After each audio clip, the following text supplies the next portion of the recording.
Well, welcome everyone, and thanks very much for coming to Jar to support our programme. And if there is a fire alarm or a very loud noise called a bell, please don't go that way because as you can see it's like a rabbit warren. Please go this way and follow me basically. There is a lift, but please don't use the lift. We'll go out that way down the stairs into the yard, which is not too far. That way would be not on, so please do that. And I'm very pleased to welcome today, that's the third talk. We do 8 talks every autumn, 8 every winter, spring. And I'm very pleased to welcome Anne Culey Bloomfield. And the title of Anne's talk is Do Diff'runt, the Chasers and Culeys to Norfolk Families. So we're looking forward to this, Anne, so welcome and over to you. Thank you.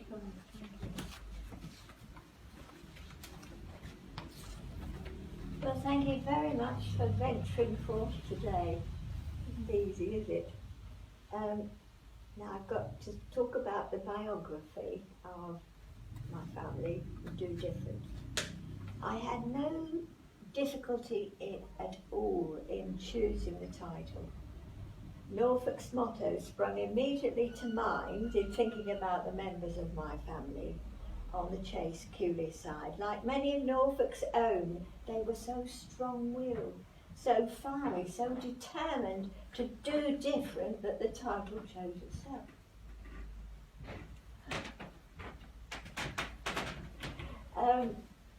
Have any of you read the book?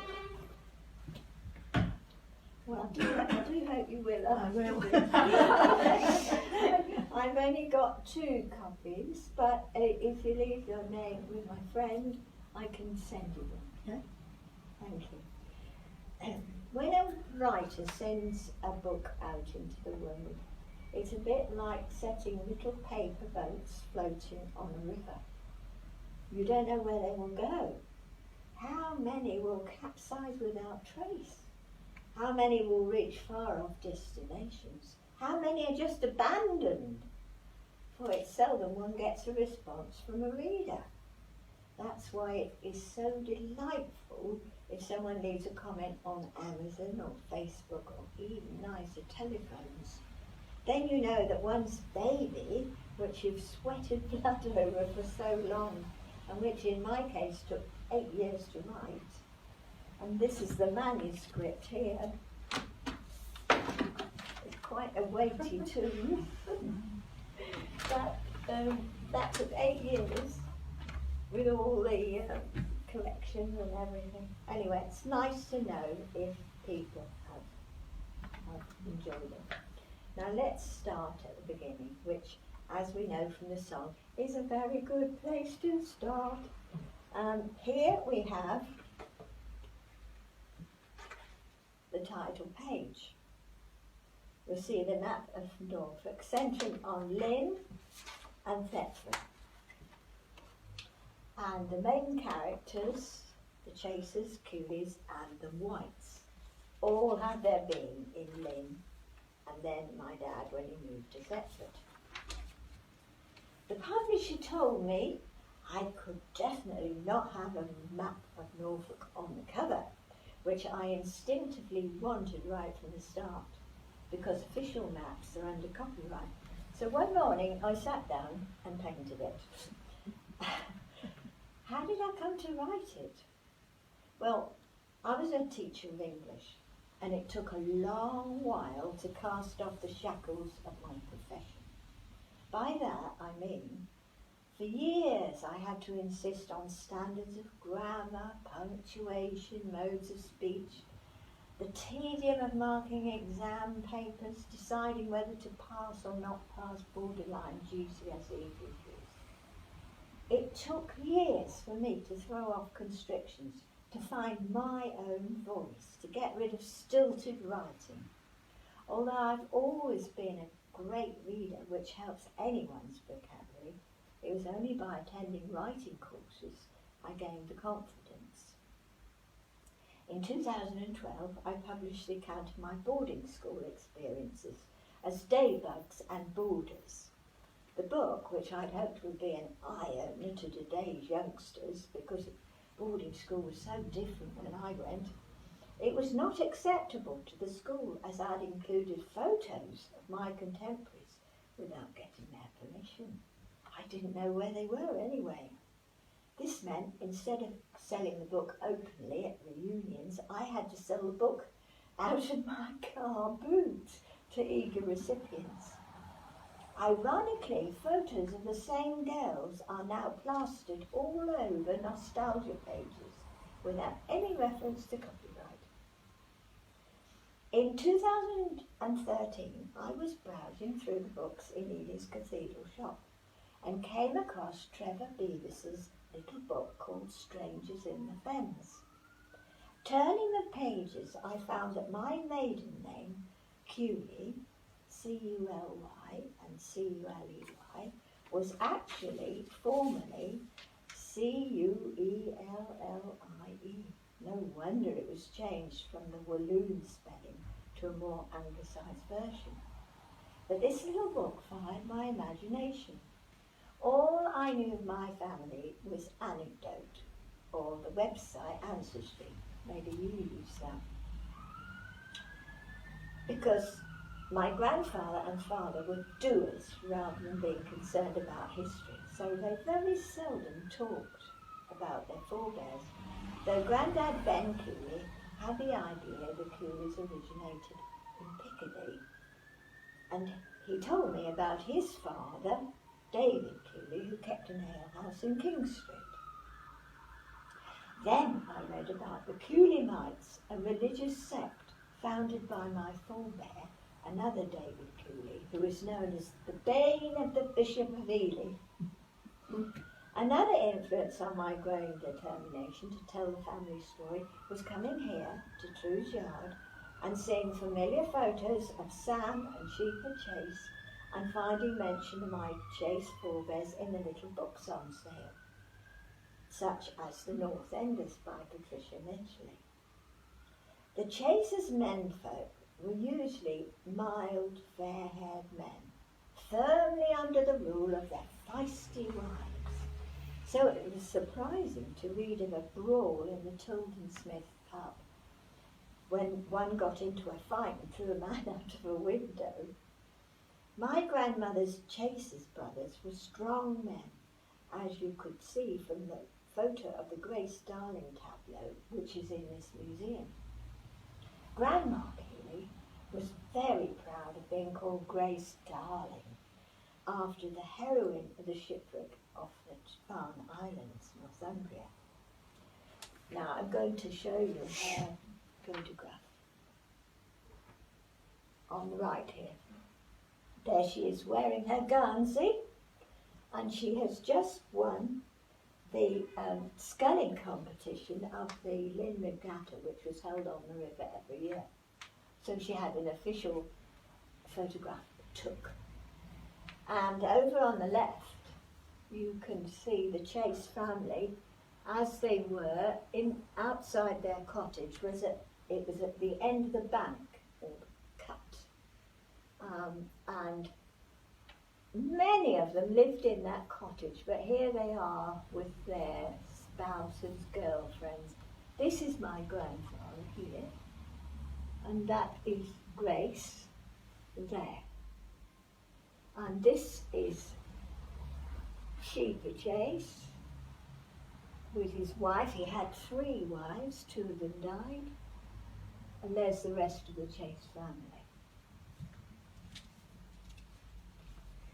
In the next slide, you can see my grandfather on one of his farms. Now, he was a real entrepreneur. He didn't mind taking a gamble. If he thought something was worth buying, he'd buy it, even if he didn't have the money. What he used to do was he used to buy a house in the morning and sell it by the afternoon, just like with a handshake. No sort of solicitors, estate agents in those days. It was all a matter of shake of hand. And so he made quite a lot of money, and he put it into farming. So he owned or rented farms at Middleton, Clenchwarton, Narborough, Terrington, St Clements and Marham, and you can read about all that in the book. Now, when I read the description of my grandfather, Ben Culey, in Stephen Walford's The Cinema in Lynn, I laughed out loud. It was such an accurate description, I had to include it in Do Diff'runt.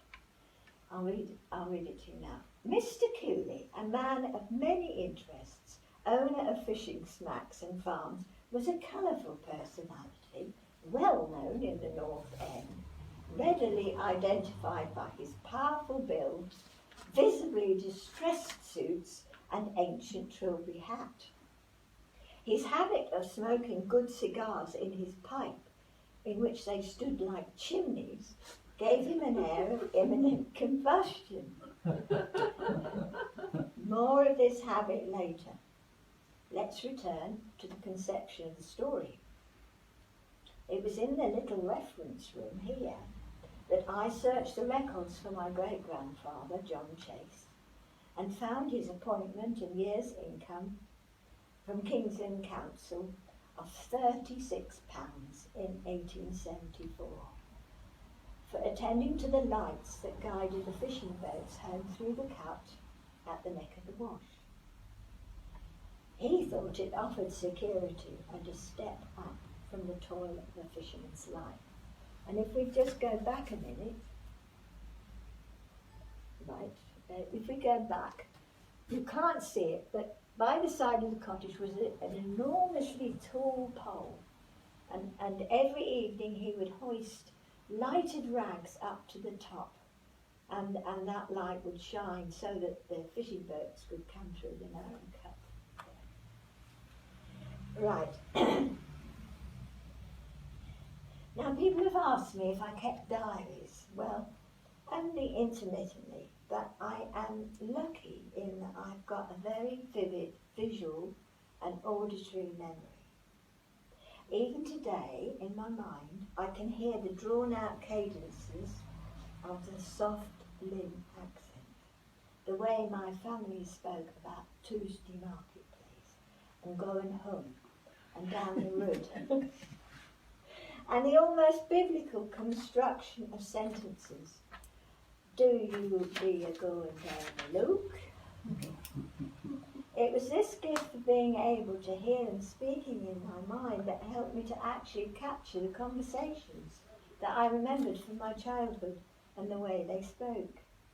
I was often the only child in a room full of grown-ups, as there weren't many children in my generation, thanks to the uncertainties of the 30s and then World War II. A small example of Norfolk idioms is the way my grandma would call me my little booty or little Morther. She would often describe a little child as Nobby. This was a term of affectionate description, not a disparaging comment. When the family dispersed at the end of the Saturday evening after playing cards, they would call out, "So long!" You never hear that nowadays. Visually, I can picture Aunt Cat balancing a cup of tea and saucer on the shelf of her large bosom. The 8 or more people gathered around the large dining table, laden with winkles, whelks, cockles for Saturday high tea, with bread and butter aplenty and Grandma's homemade fruit jellies. Everyone was quiet as the football scores were read out, and Grandma would lick her lead pencil and whack under it and cross off the results to see if she'd won on the pools. In my mind, I can see the summer hollyhocks swaying in the breeze in Folly House's garden. I'm going to show you the house now. Now that was the house. It was, first of all, it was Folly Farm, but they bought it. And of course it was no longer a farm, it just had a big garden, so they called it Folly House.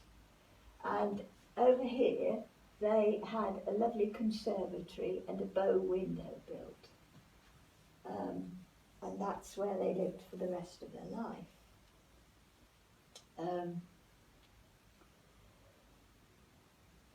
conservatory, that was where Polly, the African grey parrot, lived. And Grandad had bought him from a sailor. So you can imagine that the language was somewhat right. Now all the people, the house on Game Road, it was Grandma's delight, but they also had Heacham Hall, which was destroyed by fire during the war. And now, finally, Pilot Cinema's gone. Everything vanished. So, you see, I knew that if I didn't write about the lost world they once inhabited, it would be forever gone. Now we're going to move. This is one of the Saturday evening sessions around the table. You can see the beer and the cards. And actually, they look a bit sober there, don't they? But I can assure you, there was actually a lot of fun. You can see Grandad on the left of the picture there. His cigar standing up is slightly been smoked down there. Anyway, there's a great deal of fun in that house. And here are the children. My father, Benjamin Chase Culey, is in the middle. He was the eldest. He was born in 1907. And his brother John Valdemar, very unusual name, but he was named after an uncle who was the Danish consul in Lynn. So John Valdemar, and on the left is Edna May. Right, they were the children of the family.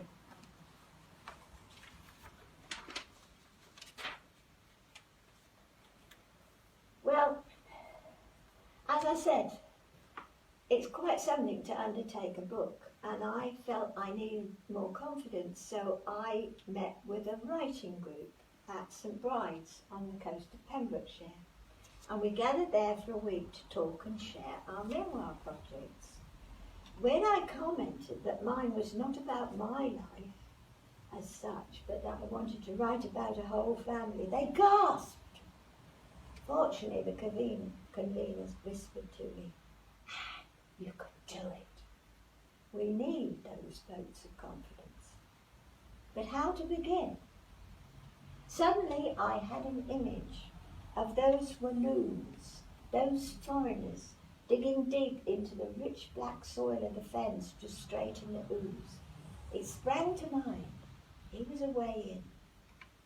So I start with an image of the river, winding its way to the Wash, and the river that connected my long-distant ancestors from the Low Countries through to the fishermen plying their craft through the narrow channel and out to fish in the waters of the Wash, and on to my own father, who tried to distance himself from the wide-flung nets of his father's ventures and to become independent. And that's how my father moved from Lynn to Thetford. But the irony of it is that he bought a house right on the banks of the Little Ouse. So it's all connected, you see. And here was the plot for my story and a means of joining the strands together. And in the chapter headings, I've tried to make still that connection with the river and things watery. When I was young, the walk beside the great Ouse to the point where the cottage of the lightkeeper once stood was still a pleasant prospect. And now I'm just going to read you a little bit about that walk, because it's something, again, that's totally vanished.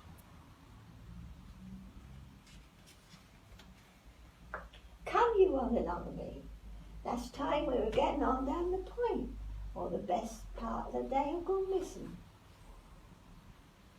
During the 1890s and early 1900s, family and courting couples would often take a 2-mile walk down the bank on a Sunday afternoon. It made a pleasant change from their workaday lives. The path out of Lynn was but an earth path, trodden by generations of linnets, as the inhabitants of Lynn were known. It ran along the wide grey ooze on top of a grassy bank built to protect the land from flooding. At the point, the walkers could wade onto the marshes, enjoy a picnic, or just gaze at the fishing boats and other craft at anchor, for no boats ventured forth upon the Sabbath. Here people were part of a wide vista of sky water, swaying cow parsley, and carpets of bright buttercups. They heard the murmur of insects, and above them soaring skylarks called in long sweet skeins of song. That's how it was.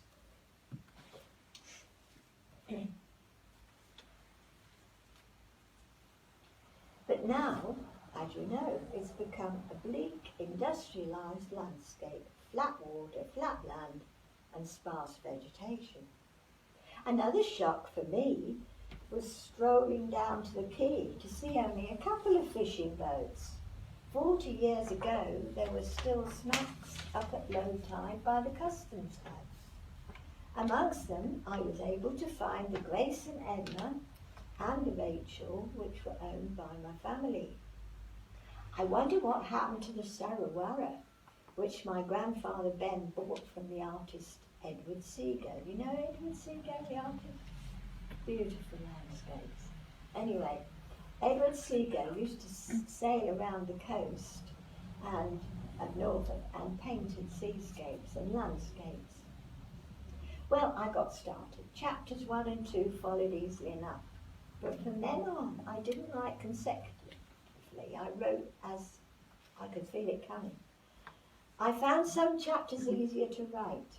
The love story between my grandparents, Grace and Ben, and their children. My parents, Jessie and Ben, flowed happily. Both pairs had happy marriages and benefited those around them. To see if I can find them now. That's going on.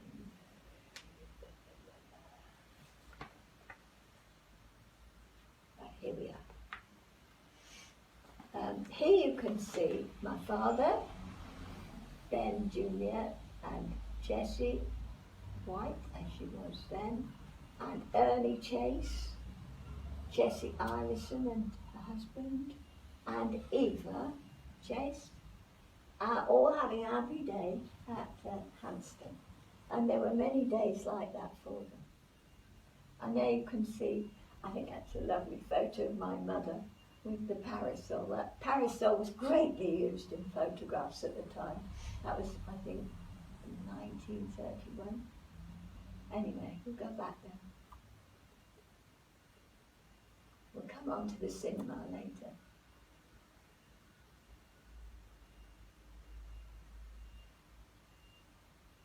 Right. I'll leave you with them for a moment.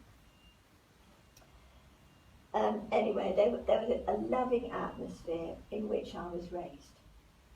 Much as I would have loved a sister or brother to share the burden of their hopes which rested on me, I knew they loved one another and they loved me. As we know, a happy childhood helps us to shoulder adversities in later life. The hardest chapters to write were comparing the lifestyles of the Culeys with the Whites. Now, do you know the house at the end of the street, which is called White's house? No. It's boarded up, it's for sale. That was where my other grandparents lived. There was a lot of friction between the Whites and the Culeys because they lived such contrasting lifestyles. There was friction between John and his parents because he was not the hard worker that my father turned out to be. And also there was another bit of tension in the White story because William White Jr. Was the long-awaited son of the Whites. And I might be able to show you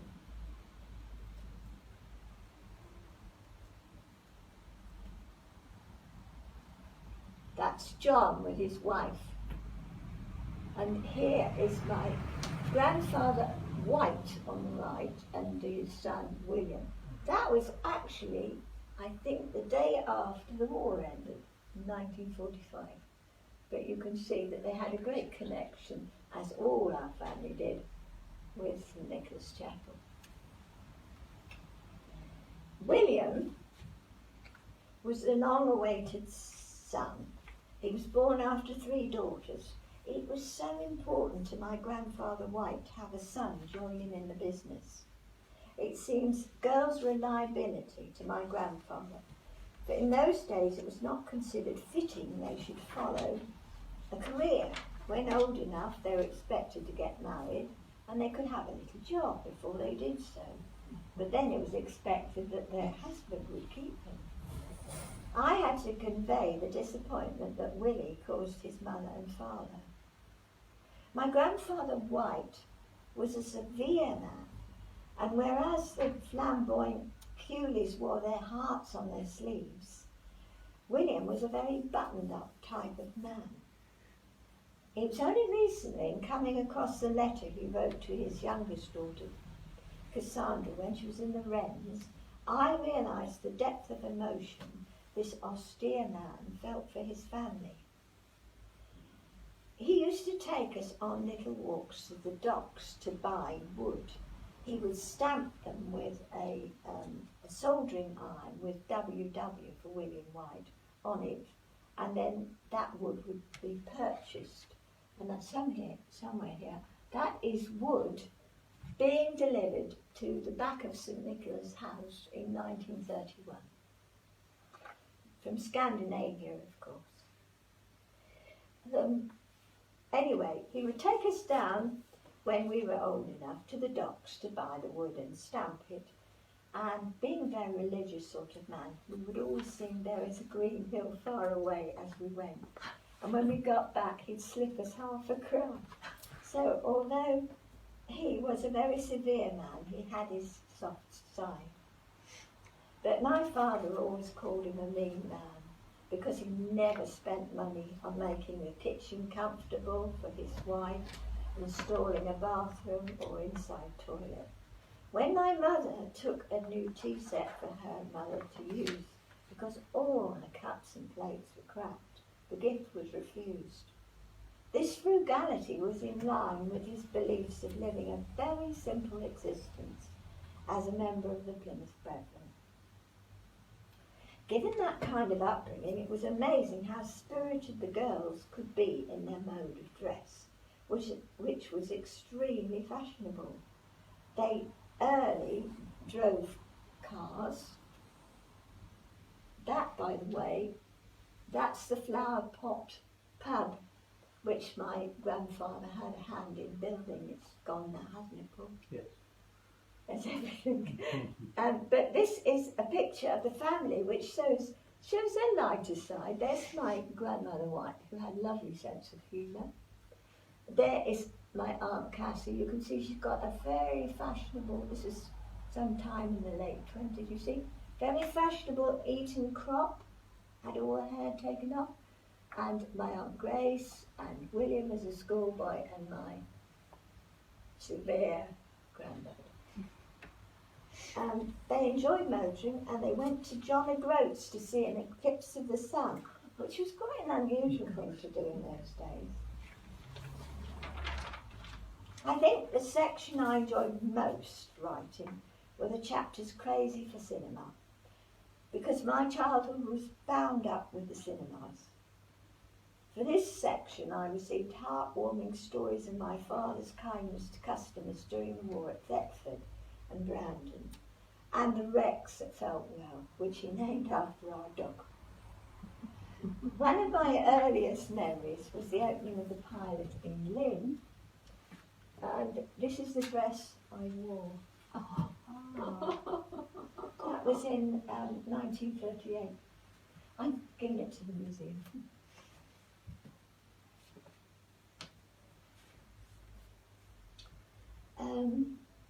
Yes, I'm pretty sure that my grandfather took on the building of the Pilot in Lynn as a bit of one-upmanship, to build a really quite grand cinema with a balcony in rivalry with my dad, who was doing quite well at the Palace in Thetford and the Avenue in Brandon. But you see, there was always friendly combativeness between father and son. When I married a Methodist minister, my dad would jokingly ask my husband, "What were the takings like, Jeff?" rather than, "Was there a good collection?" And "Did you get a good audience?" rather than congregation. Note the questions of a businessman. Both Ben Senior and Ben Junior were innovative in their businesses. Double seats for courting couples, the best of cine equipment, warm auditoriums, aquariums in the foyer. I'm going to show you those now.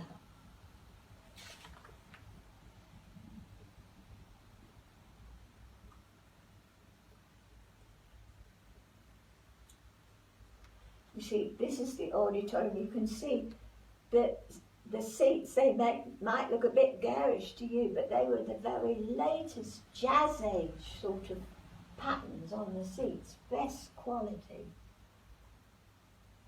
There you can see another view with the lights. Can you see the curtains, the marvellous swishy curtains? And this is the foyer with an aquarium in it. And that's the outside. It was very, very modern when it was built.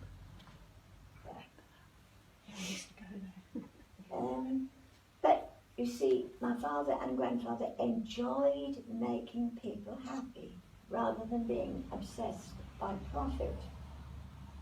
It's difficult for some who read my book to accept the financial profligacy of their later ventures. How could they let it all slip through their fingers? But they lived for the moment. They liked to be liked, and they were not always given sound advice by accountants and solicitors. For a long time, people assumed that I must have inherited something. But Folly House was sold at a loss to a builder when no one wanted big houses, so that when outstanding bills and taxes were settled, there was nothing. Similarly, at the end of my father's life, even the little terraced house they'd downsized to was remortgaged and sold by the Building Society. The friend who now lives in my old home, formerly Shrublands, on the banks of the Little Ouse in Thetford, once asked me, "When you come here, don't you regret that it isn't yours?" My reply is, "I'm just glad I can visit. After all, I have wonderful memories and no one can take that away." Now, I haven't shown you all the slides, so I'll just go through them. That shows Grandad's sense of fun. We were in Yarmouth. We had a caravan in Yarmouth, and he put Grandma's hat on the Alsatian, and we rode along in a landau, and everybody was very amused by that. You've seen that one.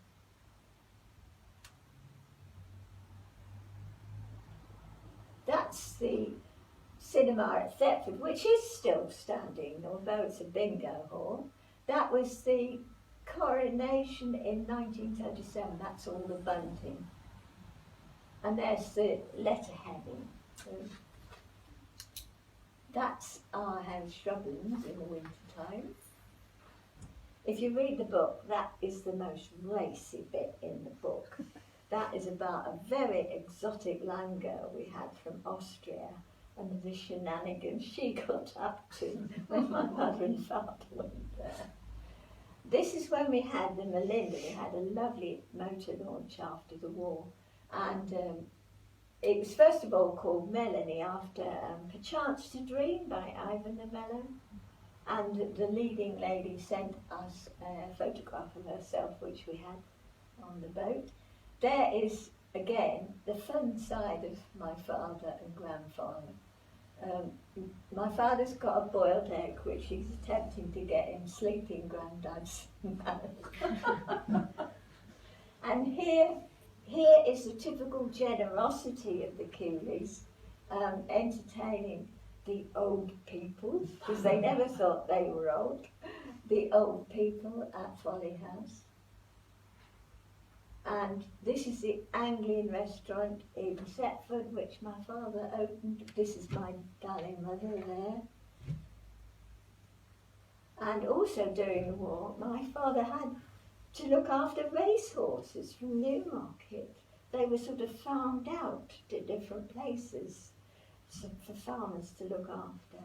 And that was Sterapy, who was a very successful racehorse. And my father actually bred a horse called Stephanotis, which won the 1,000 guineas. He didn't get the money for it. There again is a bit of Culey fun. We were in Sweden at the time, and he was a bit amused by that sign. That's my wedding in 1916, and that is my mother and father in later life. Daddy was awarded the freedom of a town called Hert in Germany, and he was given a friendship ring.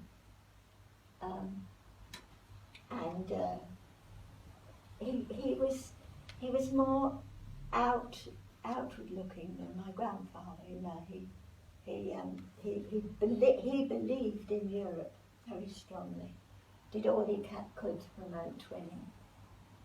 And that is me with my 3 lovely daughters. That is actually by the Little Ouse. It was our golden wedding day. That's a family tree. And that's my Norfolk Terrier. That's it.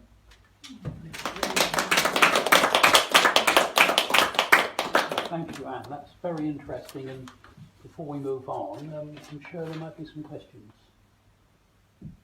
Anyone with any questions? I tell you what, something I wanted to say, and I haven't said it yet. You know, I said about Grandad smoking cigars in pipes. Well, I was staying with them at the Grosvenor Hotel in London, and the maitre d' came over, very pompous man, and saw my grandfather sitting there with his pipe. "Excuse me, sir, you can't smoke a pipe in here." So my granddad just looked up at him and he said, "I ain't smoking a pipe, I'm smoking a cigar in a pipe." And I think one of the interesting things you said was about accents. And I was listening to a programme on the radio. I listen to the radio a lot, sort of late afternoon, politics mainly, but also about accents and how they're dying out. You know, even in Norfolk. You know, as a child in Checker Street near the South Gates, I remember most people had some kind of sonorous. Well, the Lynn accent is not as broad. The further east you go, it gets stronger, doesn't it? It's I mean, nice Norwich soft people, accent. Norwich people speak in a much more stronger way until you get to Galston on the east coast, where the Norfolk spoken is still extreme. I mean, even I have to listen like this. Yeah. It's very, but Lynn is not a strong accent, but it's a sonorous, Yes. dulcet Yes. kind, isn't it? Yes. And isn't it a shame that you remember your family in Lynn at that time, and in Thetford, it's just in Norfolk, that the accents are dying out, aren't they? Yes, yes. You know, seem to be. Is that relative to us foreigners diluting the accent? Yeah. No, it's people like Anne going to boarding school where you would have been speaking properly at boarding school, wouldn't you? Oh, I had to have elocution. Yes, and that didn't go down well with most of the family. I can tell you the fact that my father. But you see, I don't really. I think I've got a slight one. Yeah, well, I like to think. I suppose I've got a Lynn accent, but when I did teacher training at Nottingham University for a 1 year postgraduate, and I remember there was a girl from Yorkshire in our group who was quite broad Yorkshire, and she was taken off to get rid of her accent because there was a tradition that teachers shouldn't have regional or local accents. But what's happened if you see on the TV or radio, young people in Manchester, Birmingham, Leeds, even they don't have so much of an accent. It's TV, not radio, but phones and the new technology, in a way, is getting rid of accent, isn't it? And eroding locality and identity. Because accents are so much part, as you say. I believe it's important. When I was teaching, one of the places my husband got sent to was Curtin in Lincolnshire, just outside Boston. And I taught in a village school there. And the children used to speak Castle and Bath. Yeah. And I thought, this is how they should be speaking. When I talked to them, I took on that because I thought it was not right for me to change that. That's a very interesting point, because you haven't got to go. Lynn is on the edge of southern and northern English. Lynn is an edge town. I could give you a 20-minute talk on in 6 ways in which it is, but that would be very, you wouldn't want to be bored by that. But you haven't got to go far than Boston, too far north, and you get the short A. And also different, like in Norfolk, if you, whatever age you are as a man, if you're called a good old boy, whatever age you are, it's a sign of approval. The best thing in Norfolk is a badge of honour, to be accepted in Norfolk, to be called, as I'm talking about males now, to be called a good old boy is the greatest badge of honour you can have in Norfolk. And in Nottingham, when I went there, they didn't say, are you all right on the buses? I'm going back to the university and thought, it was duck. Yes. Are you all right, duck? So I hadn't heard that before, duck. But I went to university in Birmingham, the big city university in Edgbaston, Birmingham. And even the accents there now are much less than they used to be. But it is very interesting how accents are part of identity, aren't they? My Uncle Jack, who was a coalman in Lynn, long dead now, he could sort of change, because of his rounds, he could speak really broad Norfolk from the countryside. But I don't think much exists now of that. Another thing, the flooding. Lynn has been flooded on and off, as you know, for centuries. And all on St Michael's Church, you've got all where the flood, how high it was. And do you remember where the 53 flood? Where were you then? Where were you then? Well, I was in Deptford, obviously, at school. But Grandma and Grandad had a railway carriage kind of construction at Heacham called Boston Seas. Boston Seas, yes. And that was swept away. And of course, all those people died, didn't they, in the floods? In Lynn, 15 people were drowned in Lynn. Yeah. And one of the things I'm doing at the moment is the history of Hawkins Ryan. They're a big solicitors on the Tuesday market. Yeah. And I'm writing their centenary history. I've more or less finished with that. Yes. But in 1953, their archive in a cellar was low down near the River Rose. Yes. It's all destroyed. All these records, legal records, were destroyed. Oh, you just reminded me of something. Can I say something here? Yeah. Because of my book, I was saying about how nice it is if people get back to you about things in it. I had somebody contact me from a place called Green Lane, South Wootton, and he said, do you know you're the owner of a lane? Well, of course, I was a bit taken aback, and we got in touch, and I went to see it. And I'm now finding out from someone at Hawkins called Paul Sherry? Yeah. About it. But isn't it strange? Isn't it strange? After all those years, something like that's thrown out. Yeah. Because at the end of my father and mother's life, they didn't have a penny. I was sort of trying to support them. After all that they'd had, and all my grandfather, it's extraordinary. That's interesting. But if I own a lane, at least. In fact, your father as a character in his life reminds me a lot, even to look at. My mother's sister had one of her children was called Eddie Sillis. He was my cousin. Called what? Eddie Sillis. Oh, yes. And he was sort of a bit later than your father, but very much like your father and what he did. Yeah. Yeah, Eddie Sillis. Yeah. His two sons live in North Wootton now. One other thing interesting was the Low Countries, because you said your name, your original name. I'm quite interested in these things. Yeah. And I just thought, well, that's interesting, because I think my mother's family, they came from Wappington Way, you know, between here and Downham. They were called Lambert, or Lambert. Now, a lot of Lamberts came from, it's a name popular in Flanders. Yes. And I often thought my mother, who died in July, was, she was 101 now. You know, I always thought she looked Flemish and that link, but there's no obvious connection today. But your family, you know, over the centuries, most people who've come to King's Lynn from Europe have been from the Low Countries. Yes. Quite a lot since the 15th century, because we got records in the 15th century and probably before. But lots of people from the Low Countries. What brought them here? Was it sort of cheap land, or? Yeah, it was partly because Lynn was a much more important town nationally. Being a member of the Hanseatic League. Hanseatic League. It was shipping, building breweries. A lot came to set up breweries. Dutch people came because of the Fenland dikes and canals. And it was just, if you go that way, 100 miles over there is Amsterdam. Yes, And the fishermen of Lynn still send a lot of brown shrimps to Amsterdam. And there are lots of Dutch people settled in this area. You look in the phone book. You know, a lot came after the First World War. Yes, in the bowls. Yeah. And indeed, across the river here, that area of Lincolnshire is called Holland. And if you go to the Netherlands, places like Kampen, the town I like, Kampen, it's just like a lady came here with the Cambridge, she was the wife of a Cambridge professor 2 weeks ago, and I didn't know she was Dutch. She said, well, we were talking about the Hanseatic League. She said, I'm Dutch, and King's Lynn looks like a Dutch town. I said, well, I know Kampen. She said, that's it. She said, when I came into Lynn, I didn't know where I was.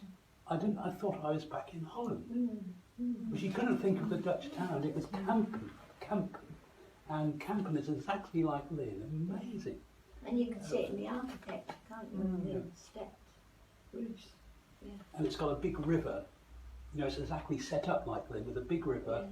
Most people on one side of it, not so much the other side. Look, it's a lovely place. You know, I really enjoyed being there. I do like the Netherlands. I'll just mention one more thing and shut up. In my mum's effects, I found, which I'm going to bring to the museum, it's only a photocopy, the Pilot Cinema, 1939, the programmes for the next 3 months. This is 1939, and it was in my mum's effects, which I'm still sorting through, and I've got to see someone at Hawkins Ryan about her little, not very big estate, but sorting things out. And this is 1939, April, and it's the programme for the next 3 months with all the prices. And she was born in 1919, my mum, so she was 20. So she had this in her one of her boxes. There was the pilot programme, which was not only less than a year after it opened. And I went to the pilot. The first, when I was quite small, my parents took me to see The Lady Killers, if you remember that film. I do. Yes. I saw it in the pilot, and as you say, it was closed. I think it finally closed about 1983. Then it became a snooker room. Yeah, We went to see it. Sad day. Yeah, and then it was a nightclub, wasn't it? And then it was a snooker hall, demolished. Why was it considered not worth saving? Do you know why? I think no one wanted it. You know, once the snooker club had gone bust or moved out, no one wanted the space. But the upkeep would be high as well. Quite a big building. So the architecture wasn't considered worth I think saving? it was. I think the Art Nouveau architects, it's a shame that they didn't save parts, because internally there was some good design, wasn't there? Yeah. Do you want to come in, Rebecca?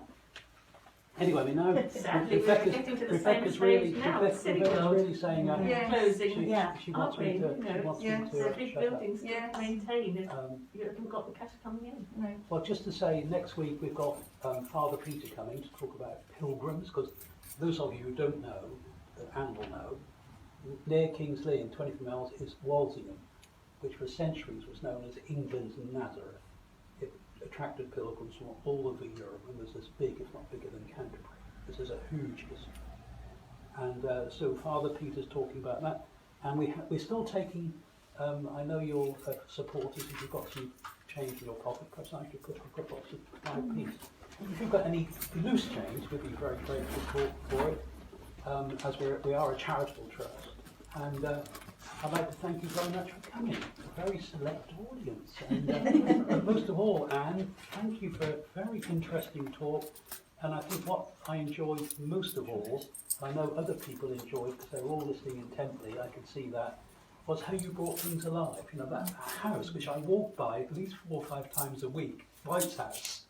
Yeah. You know, and your book, when I was reading it over Christmas, how you, and that, I hadn't seen the photograph of the timber going to the house from the dock.